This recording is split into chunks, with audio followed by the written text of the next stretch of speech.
Hello and welcome to the I'm Born podcast, where we share tips, tricks and insights into all things hair and grooming.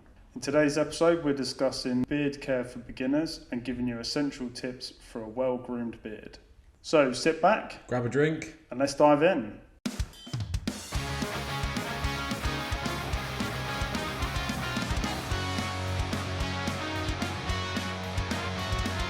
Today's episode, we've got all the way from Portsmouth, Mr. Big Al himself. Massive Alfred. Massive Alfred. That's my full name.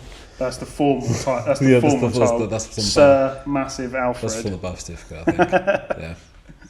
And Al supplies all of our beard balm in the shop, which fucking loads of you buy. So thank you. And thank you. Keep it up. There's more here if you want it. How's the beard game for you? Beard game's alright. Yeah. A lot of people have beards now, and a lot of people give a shit. I can't grow one myself, but I have the ability to make preaching to the choir. I have the ability to make others look good. So that's good, because that's the main thing anyway. Isn't it? Man, that's what it's about. Yeah, especially in this game, because Al's also a barber. He's a very good barber. I can get my words out. Thank you very much. Yeah, down in Portsmouth at the Barber Lounge. Yep, yeah, Barber's Lounge. Barber's Lounge. I know I was going to get it wrong. That's close enough. So I take it as a big seller in the shop as well. Yeah, it's I'm not gonna lie, man. Like, working as a team of 5, everyone, we're the only beard product we stock in the shop. So yeah, if a beard product's gonna go, it's gotta be that one. Yeah, everyone seems to like it. Everyone gets excited for the new smells, all the good stuff. That's cool. Yeah, I mean, everyone that kind of comes in and buys stuff from here, like they all love the smells. Yeah, man. I think doing something that's a bit different. I can't stand wood smelling beard balms, man. That's why. Yeah. That's how the empire started, because I just couldn't sell sandalwood anymore. Yeah, I mean that's the thing as well, because it's on your face. It's like you smell it all the time. Yeah, you smell like old book or tobacco, and do you know what I mean? There's a portion of the population that love that smell, and there's a big. There's a massive portion. Yeah, there's a bigger population that want it to smell like Jerry's. Yeah, and that population is entirely controlled by captain forces. So you definitely need to break out from underneath them and go in a different direction. Yeah.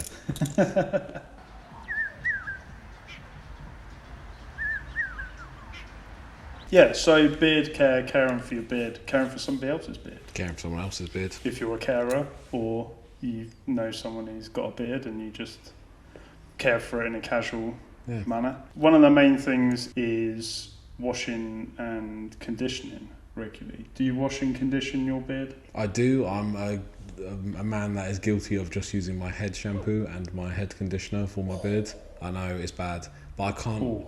I grow like the David Brent goatee. Do you know what I mean? It's not even worthy of buying products specifically for it. But I do know that everyone that does have like a big beard takes it very seriously. We're talking a separate shampoo and conditioner, maybe even a cleaning agent as well. Do you know what I mean? Which I do think is important if you want a big beard. Epic or a competitive beard. A competitive beard, yeah, those thick old beards. Yeah, especially those guys that you see that go to like all of those, like all the competitions. Yeah, the longest length, most styled. This one looks like a bird cage. All that sort of mad stuff. I love that one that looks like a bird cage. That was fucking ridiculous. Yeah, it's mental. Like, I don't know how you come up with something like that either. I'm assuming it's a lot of hairspray. Unstyling that sort of beard must be horrific. Yeah, although hairspray, definitely avoid hairspray at all costs. No hairspray in beards ever. Yeah, no. So when I started growing my mustache, there was a guy that was growing a similar mustache at the same time, and he used to do this thing where he used to get like this paper, like bit of paper, and he'd cut like a little V out of it, and he'd have like this big like A4 sheet of paper, and what he used to do was just slide the paper in behind his like mustache like that, and then like cover it in hairspray, and then like style it and keep hairspraying it until it was in the right place. That sounds horrific. And I was like, and then he'd do the other side, and I was like, fucking hell, that's a lot of stress. But at the time, This was like before I was a barber, so I didn't even know that was Oh man, I think not a thing to do. I think it's only in the sort of last 10 years that styling facial hair has even become in the forefront. Do you know what I mean? I think before you had to make your own beard stuff if you wanted it in your beard. Oh yeah. Well, funnily enough, this guy that did that, I was following suit because I was like, well, I don't know what to this do. is how it is Like, done. Apparently, the man has showed me. Yeah, it's not like there was like a queue of people or I knew loads of people that had like these crazy handlebar moustaches. So I was like, that guy obviously has some kind of idea. I'll just follow him. He's in the forefront of knowledge. He's doing the right thing. Exactly. So he's in there. So I thought I'd do the same thing. Did the same thing. I was a little bit behind him. And then I went into, because he used to work in a friend's tattoo studio, and I went in the studio one day, and like his mustache was like all gone, and I was like, "What the fuck have you done?" And he was like, "Broke off." And I was like, "What?" And he went, "It broke off." And I went, "What broke off?" It's like the handles on my handlebar moustache. I have caked it in liquid plastic so much it literally snapped. Yeah. It literally it just used this hairspray and it just made it so fucking brittle that it just snapped off. Jeez. I was like, that's funny. fuck me. That's I'm so actually funny. getting that far down the line as well, having a nice big like handlebar moustache and then the end like just snapped breaking a clean off. fucking twig. So yeah, that was a big wake up, and then I thought, all right, well now I'm gonna have to, instead of following someone else, I'm gonna have to like go and research it, because I was already in. I was like dug in. It was I'm blood like in. Fully in now. I'm entrenched in mustache lifestyles. So Hold I on. was like, There's this thing called mustache wax. Yeah. that's it. And then Like I don't know why I just didn't do a quick Google search. yeah, man, Literally mustache couldn't wax. find Like I said, I can still remember it becoming a thing. Like pre when I was barber, I was like, oh, people are waxing their mustaches. It smells like beeswax. It smells like shit. Oh my god. Yeah, and it was like, it was so easy to find. I don't know why I didn't just do that in the first place. But then it became like a whole thing. As soon as we got into the barbering and stuff. Yeah, but there's like a culture around mustaches. Then everyone's like everyone that does all that sort of stuff. Yeah. So yeah, it was crazy. Actually, it's interesting. So how often do you tell people they should be washing and conditioning their beard? So I think the general rule of thumb that I would give someone is when you're washing your hair, wash your beard. I know a lot of people don't wash their hair every day. I think at least once a week, a proper wash and condition. Yeah. But apart from that, if you're washing your hair 3 times a week, wash your beard 3 times a week. Do you know what I mean? Yeah. Just make sure you're washing and conditioning, because they do 2 separate things. Yeah. And I think a lot of people don't know that if you're washing your hair, you should be conditioning it too. Oh, 100%. So washing your beard, I'll let you elaborate. So washing your beard is to clean your beard. Yep, and then conditioning is to you've opened up all your hair follicles. So you need to close them. How do you close them and make it nice and soft? You use beard conditioner. You use hair conditioner. It's designed. Yeah. They're designed to work in tandem with each other, and not a 3-in-1 either. Exactly. And no silicone. Go and have a look at the back of your shampoo bottles. Always. If there's any silicone in your shampoo or your conditioners, then fucking throw them out the window. Yeah, begin in the because bin. it's They're bullshit. Dog shit. Yeah, absolute shit. But no, to be fair, that's exactly what I tell people. Like I usually say 3 times a week. Yeah, I think it's a realistic number. People are going to wash their hair. Most people are going to wash their hair about 3 times a week. Have a shower 3 times a week. Yeah, you might as well do the whole thing when you're in there. Yeah, exactly. I don't mind. Like I suppose it depends on the length, but like for most people that come in, like I do, fucking hundreds of skin fades. So that's most of my work. I think it's. I would say people that have hair that short, you can even wash your hair like every day. Like it's not going to be an issue. No, you're not going to realise it. If it's longer, once you get into sort of longer styles, then you need to stop washing it as regularly. That's when you get into the sort of like, your once a week wash. Do you know what I mean? But if you've got a beard on top of that, you need to be washing just your beard. It was the same with like the beard, once you're washing it so frequent, like if you had a really, really short beard, you could wash that every day and it doesn't really matter. matter. If you're like trimming it down to like a 1 or like a 2 every, you know, and keeping it well short, you can wash it every day if you want to. It's not going to do anything. Once it gets a bit longer, then you've got to protect the hair that's there. Otherwise, it breaks, it snaps. You know, you strip all the oils out, and it just and then you're goes to shit. Back to square one. Yeah, and then you just fucking start hating your life. Yep. Thinking, why did I even bother starting growing a beard in the first place? Especially those big beards are a years-long process. I don't think people think that it's like, oh, you know, I just didn't shave, but I've got some like mid-chest beards that I've been working on with people for 3 years-ish now. It's full beard porn. Yeah. I mean, I can appreciate it because like I'm definitely follically challenged in the beard area. Yeah, I know how you feel. And like, as you can see, it's a bit kind of homeless looking, but yeah, it takes fucking ages. Yeah, mate. Like, fucking I think some people think it's as simple as like, oh, he just doesn't shave, and it's like, oh, yeah. no, I'll just stop shaving, and then that be enough. I will grow this chiseled, square-shaped beard that's healthy and a foot long. That's it, and bits start falling out, and it starts snapping off, and it looks it's really itchy, weird and wiry, and awful. Yeah, or flaky as fuck. Yeah, stuff like that. Which is good because that's a nice segue into the next bit, which is moisturising. So, how often do you would you say to moisturise? As a general rule of thumb, every day. Every day. Every day. Fucking absolutely. SPF as well, boys. SPF as well. SPF. That's a really good point. Like, I don't think many people really think about SPF. Like, I use an SPF moisturiser. Yeah. Because, you know, I don't want to look like a handbag. Yeah, I'm a whisper and a fart away from being ginger. SPF is essential. Yeah. Oh yeah, like I've got so much. Yeah, it was part. Yeah, of, like I'm not like full ginger. Like I tan, but like I have to kind of. I can't just go and lay in the sun for. Like it takes some like teasing and convincing. I have to like pop out, get a bit of sun, then pop back in again, and then like build it up. It's a slow and low process when you're.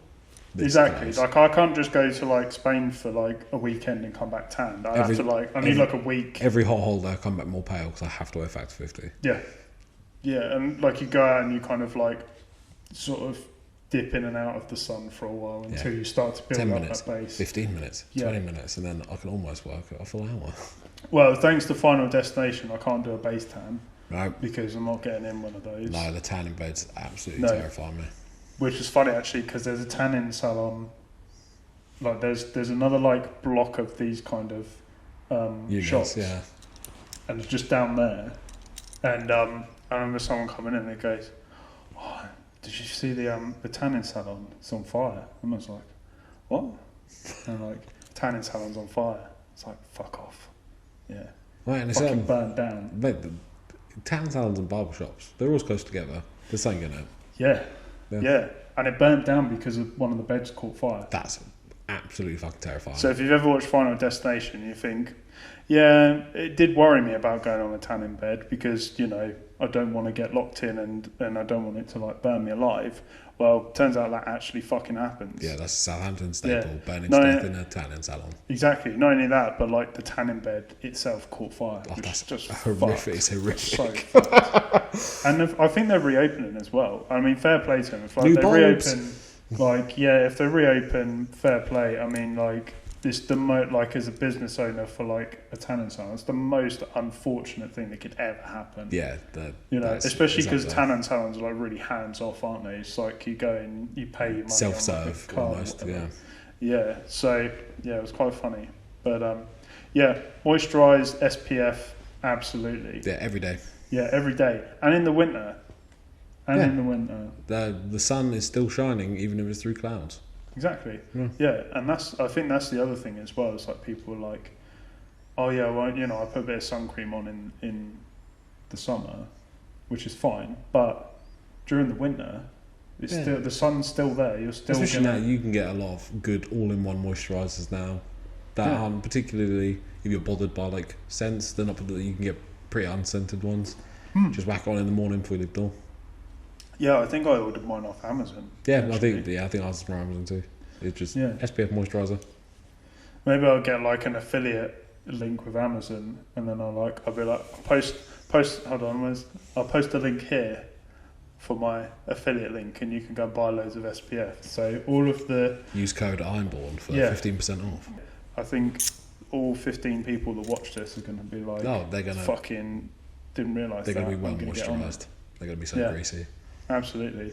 But as for moisturising as well, what I think a lot of people don't realise with beard balms, and I mean obviously as an owner of a beard balm company yourself, you'll know more about this than I will, but I don't think people realise that beard balms and beard oils moisturise the skin underneath your beard. Yeah, I think is why I prefer a balm over an oil, because I think you're going to get all the benefits from an oil, but the shea butter that's in balms is going to do wonders for moisturiser for your skin. Yeah, absolutely. And I like the fact if the hair isn't looked after from skin root, it's going to be shit at the end of the hair. Exactly, and people are like, oh yeah, well, I've got a beard, but like every time I scratch my beard, like it snows, and you're like, yeah, and it's itchy and it's sore and it aches. Yeah, because your skin is dry underneath. You're like, it doesn't have to be this way. Yeah, there's a better way. There's a better life out there. Your skin is for just you. Dry underneath, boys. Yeah, there's a better life out there for you. You could be a completely different person that's not flaky and itchy. No, it doesn't have to snow. No, and I think a lot of people don't realise that when they think, oh yeah, well I'll grow a beard and then just leave it. Yeah, this will be minimal effort. I don't have to do one extra thing. Minimal effort. Yeah, and it is almost more fuss than your actual hair on your head. Oh yeah, and I think as well, like a lot of people tend to find that, and I think people don't realise this until they start having a beard, that they're more self-conscious about their beard than they are their hair. So I was having a conversation today with a customer, and he said he'd rather shave his head than his beard. Yeah. And he's got a good head of hair, but people, your beard changes your face shape, whereas your hair seldomly changes the actual shape of your head, the length of your head. You know what I mean? So people are like, oh, I've got no chin. It's like, you do have a chin. It's just like 2 inches shorter than you thought it was going to be. And the thing is as well, like you can't cover up your like face, like the lower half of your face. No, like it's literally you can put a hat on. We're both wearing hats now, but like you can put a hat on and cover the hair on your head. So even if you've made a hack job, you are hair, permanently exposed on your face. You can't do anything about that. That's like if I shaved like one half of my mustache off, like no one's not seeing it. No, everybody's going to see it all of the time. It's at eye level for everybody. Yeah, literal eye level. Yeah. It's the people when look at you in the eyes, they look at you on the mustache. Yeah, I think people look at the mustache before they look at my face anyway. So that's generally how it goes. Yeah.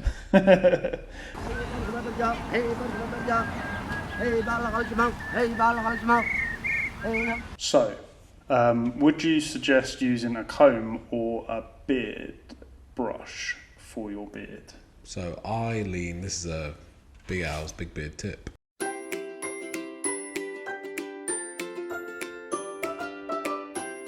A couple of years ago, I accidentally used a bebop brush, like a hair shampooing brush, on a face, and it is fantastic. Yeah. I'm going to put a picture of one of those up here, because if you don't know what one of those is, then you're not going to know what the fuck we're relatively going on inexpensive. They're a couple quid, and especially for beards when you're getting a bit of length on, they just take all the knots out because they're designed to take knots out of hair. Yeah. Why wouldn't they do that on the face? And very good. And you can get pocket size ones as well. You can get they're pretty flat to the palm. They fit in your wallet. Yeah, I think that's my biggest move. Oh yeah. There you go. Top tip. Big Al's top tip. Big Al's big tip. No one's ever said that about it before. Yeah, I mean, I tell people to use a brush. Mine's usually just a military brush. Yeah. Or like a stiff bristled brush. Yeah, I find the stiff brush ones sometimes are a bit scratchy on the skin. That's my only. Yeah. That's my only negative against them. Yeah, I think they're definitely worse on short beards. Yeah, they look the part. But they look part. But on a shorter beard, you're just cutting yourself. Yeah, it's pretty savage. Yeah, but like, I still would never ever tell people to use a comb though. No, it comes a bit pulley. Yeah, So, I mean, all it takes they they will pull the hair out. They'll pluck your hairs more than they will get them, Yeah. out of knots. But at the same time, I would suggest a comb on the mustache. But you need like a mustache comb. A mustache comb. They're very specific combs. It's the teeth are very close together. Yep. And they'll get all the knots out in one. Every now and then you get like a Yeah. But it's all good. It's a mustache.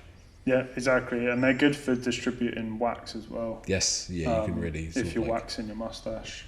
Or So even if you're separate, you can get like good like sections on your mustache almost with a mustache comb. Yeah, yeah. I love to see someone sectioning off my mustache. Yeah. Oh, I'm just going to do the ends now, so I'm just going to section off the middle bit for you. Yeah, don't use a comb on your beard. Use a brush. You know, a separate or a beard shampoo brush. Yeah, separate beard brush and a separate mustache comb. Yes, absolutely, 100%.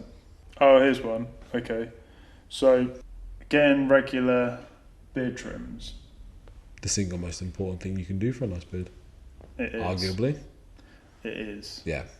How often do you tell people to come back for a beard trim? A minimum of once a month. Mm-hmm. If you can, I would go every 2 weeks. Mm. Because you got to take... Your beard will get dead ends and your barber will easily skim them off. You'll keep the lines that you like in your beard not super sharp. Yep. Keep your mustache out of your mouth if that's your thing. I'm a big mustache boy like yourself, so I like mine in my mouth so I can complain about it. In my mouth, in someone else's mouth. Yeah, all the good stuff. Yeah. But yeah, I'll go every 2 weeks if you can, every week if you can, but I know it's a tall order. And it's just to keep you refreshed, but bare minimum once a month, once a payday I think is... Yeah, that's probably a good shout. Actually. Working in, you could work even a haircut and a beard trim into a budget. I think if you're going once a payday. Yeah. I mean, on average, people tend to go sort of like 4 to 5 weeks. Yeah. If you can, like when payday comes, you should go get a beard trim. Yeah, I tend to find as well beards tend to get more out of shape quicker than sort of your hair does. It's pretty rapid. It's around the 2 week mark where people start going a bit like, my beard's. Like the cheeks are a bit fuller, the cheek like poking out a bit, the lines aren't as crisp. The lines that we maintain under the neck and the cheeks are a lot harder to maintain at home when you don't have a 360. You're in a chair stationary and we can move 360 degrees around you and see from all angles, and doing it in a mirror twisted isn't ideal. Yeah. So if you can every 2 weeks, but 4 to 5 weeks, once a payday, would be my recommendation. That's a really good shout. Yeah, I think that's right. Like once you get to sort of 2 weeks, then it all starts to go to shit. Yeah, it goes a bit heavily, and it starts to look a bit wank. And like we've discussed before, is like it's on your face. You can't get away from it. You know, you can't cover it. If you could only wear one hat for the rest of your life, it'd be a fucking nice hat. Yeah, yeah, exactly. Yeah. That's it. And you'd fucking look after it as well. Yeah, you buy all the stuff you'd get your hat moisturiser and your hat brush. I think it's important as well to consider how much your diet and lifestyle kind of plays a part in your beard. And I think it's important to say like hair. It's important to say health and lifestyle because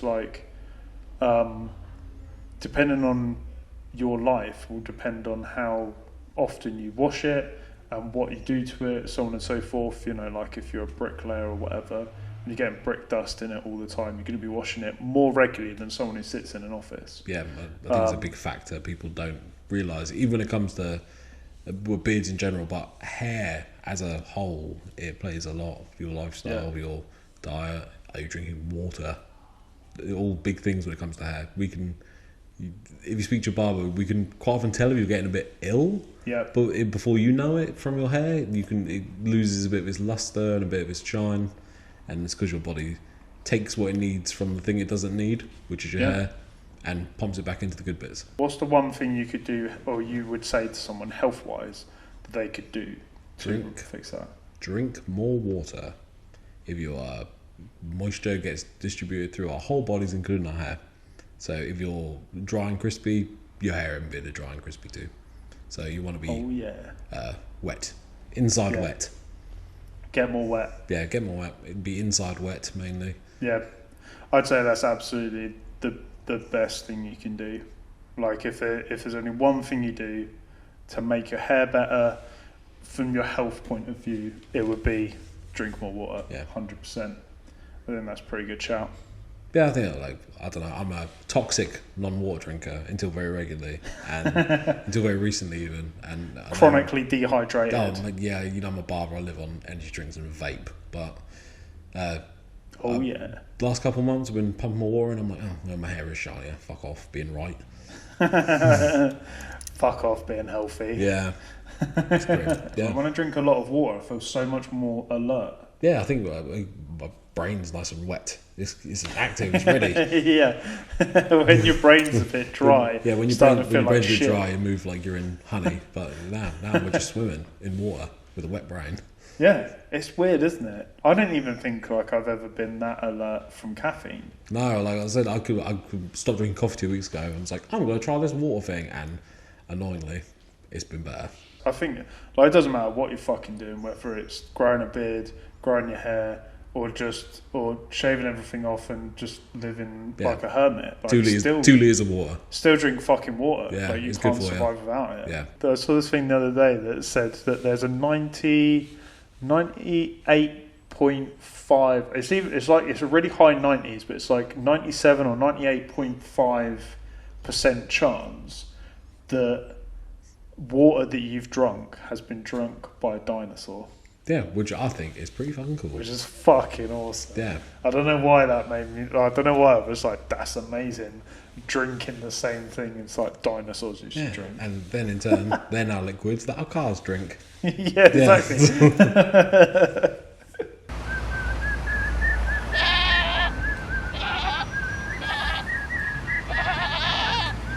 So one thing I wanted to ask you as well is like, so your beard balm. So we sell Big Al's Beard Balm at the shop, and we sell it on our online store, which no one has ever bought anything off of. Nice. Yet. So that's still a virgin store. So if you want to pop my online cherry, go and buy something off my online store. Go and buy some of his beard balm off the online store.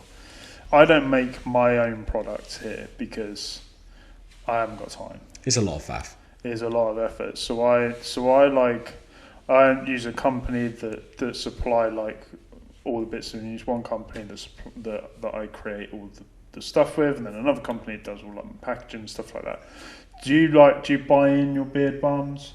I don't. It's it was an idea in lockdown when we weren't working. Yeah. We couldn't work.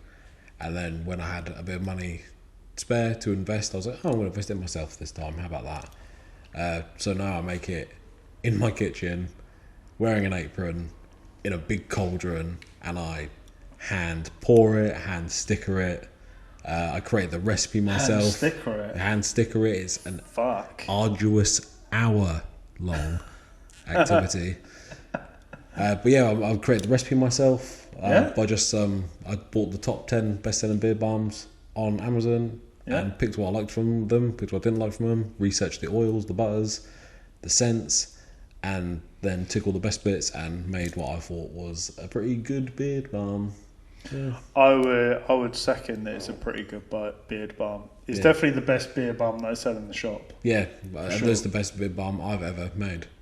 Yeah. Yeah.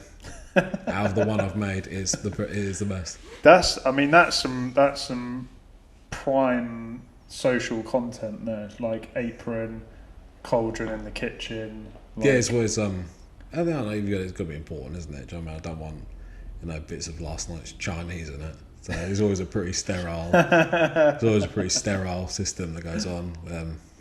But yeah, it's cool. Like, why not make it yourself? That way, I'm a control freak, man. I get to know exactly what's in it and exactly who made it, because it's just me. That's pretty good that you can go to the source of who makes the product and like who knows everything that's gone into it. If you need to know buys in everything, what's in it or how many of certain things you have, there is one guy in charge of it, and it's me. Yeah, which is cool. That is really cool. Yeah, and people seem to enjoy it, which I also like. Oh yeah, people love it. Like I get so many people that are like, oh fuck, that smells great, or like, oh that feels really good, and like that sounds a bit weird, but yeah, they do say that. Quite often. When just rubbing another man. He's like, oh that feels really good. I'm like, yeah, I'm an expert. I'm moisturised now. Yeah. Oh. It smells like cherries. But yeah, no, like there's so many. We get so many compliments on it as well. It's nice to hear. It's nice. Like I said, today's the first time I've seen it in the wild, which is pretty cool. Oh yeah. Yeah, because it's in a few spots. It's in Australia now, which was cool. Got picked up. Oh yeah, I saw that. Got picked up by an Australian barbershop, which is pretty fucking cool, dude. And that's just from having pretty good branding, I suppose. Yeah. I'd say that. Yeah, shout out to Dougie Tattoo. Does all my graphic design work. Yeah, which is decent. Yeah, that is pretty spot on, dude. I'd send one. It's normally some like hand drawn or hand photoshopped thing by me, and I'm like, can you make this good? Yeah. And then it comes back on the first try. Because I've seen some of the early stuff. Yeah. Like the early imagery and stuff. Yeah, it's all fairly like it's cool. It was cool, but like you can see the difference between. Yeah, there's a marked improvement from from inception to now. There was a point where just when it was good, and now it's gone. Yeah, that's fucking awesome. Yeah, now it's it's HD now. Yeah, it's HD, 4K. Yeah, we're at 4K beard balm now. Yeah. We'll continue to stock your beard balm. I think it's great. Clients think it's great. It's fucking no reason not to, really. Awesome, man. We love to hear it. To hear it. Me and all the team at the Big Al Beard Balm factory. It's just me. Yeah. And I love it. You should definitely make out there's way more people. And sometimes my wife, who helps me stick stickers on when my back hurts because I've been doing it for so long. But it works. It was just everywhere. It was everywhere. Yeah. Oh, I can imagine that. I mean, like, I'm pretty messy as it is. Like, I just leave shit everywhere. Like, I'm no word of a lie. Like, when we wrap this podcast, everything will stay here until the morning. Leave. Yeah. I'll just leave. It'll all stay here. Yeah. And like every time, like even when like Liv does a podcast with me, I like finish podcast and then we're like, right, let's go then. Yeah. Just fuck off and leave everything in here. We're getting like Friday morning. And it's like, oh yeah, I forgot we've got to put away the whole podcast. Yeah. Plus as well, if I start, this is the other thing which is pretty important, is that if I start putting stuff away tonight, then I've got to do it all myself. If I leave it till tomorrow morning... You've got a little helper. I have a little helper. Excellent. Sorry, Liv. Thank you, Liv. So, by the time Liv watches this, she'll already be pissed off with having to put all of this away. Yeah, part of the fun. Absolutely. Well, thanks for coming on. Hey, a pleasure. Thank you for having me. Yeah, it was a quick jaunt up after work, which is nice. Yeah, it's pretty far away. And do you know what I actually fucking love is like every single, like we're in like a Southampton Football Club area here, right? And whenever I put the beard balm in people's beards and stuff like that, I tell every single one of them it's made in Portsmouth. We usually wait until they say, "Oh, that's really fucking good." Yeah, that's like, good. Yeah, it's made in Portsmouth. Yeah. And like, what? Like, yeah. Yeah. To be fair, actually, I've not had anyone really give that much of a shit. No, do you see much of the big divide anymore? Do you know what? Like, you know that I've worked in Portsmouth. Yep, that's how we met. It is, yeah.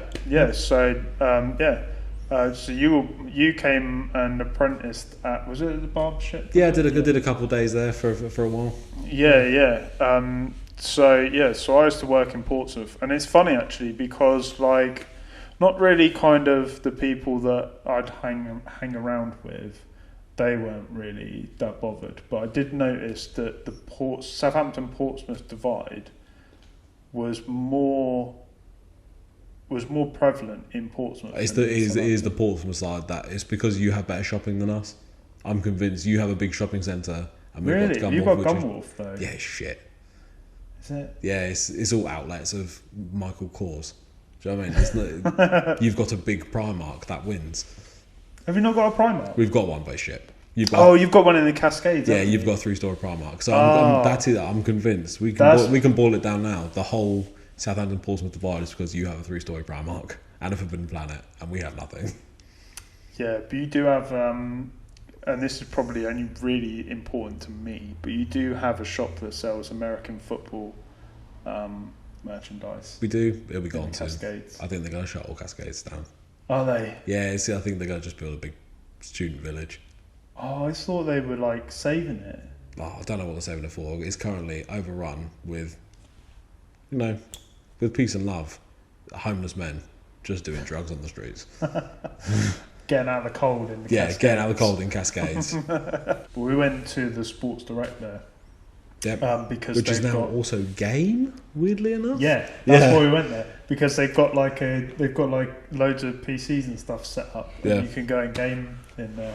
I took my daughter down to do that, and we played like Overwatch and stuff. That's pretty fucking cool. Which is pretty good, because Overwatch playing on a PC is a great game. Overwatch playing it on a PlayStation 5 is a fucking bullshit game, and everybody that's on there can suck a dick. Yeah, I'm a Roadhog main, and it doesn't go well for me on Like, PlayStation 5. Just because you can jump and shoot at the same time just suddenly means that people with a console can't play the game. No, keyboard and mouse master race. It's fucking ridiculous. They need to I'm all for cross-platform until the PC starts winning. Until people are better than me, and then they can all fuck off. Yeah, no, lock it down. But yeah, thanks for coming on, man. Mate, a pleasure. Appreciate it. I'm sure I'll be back again for another guest appearance at some point. I think so. This has been a very kind of Big Al Beard Balm centric. Yes, thank you for the long advert.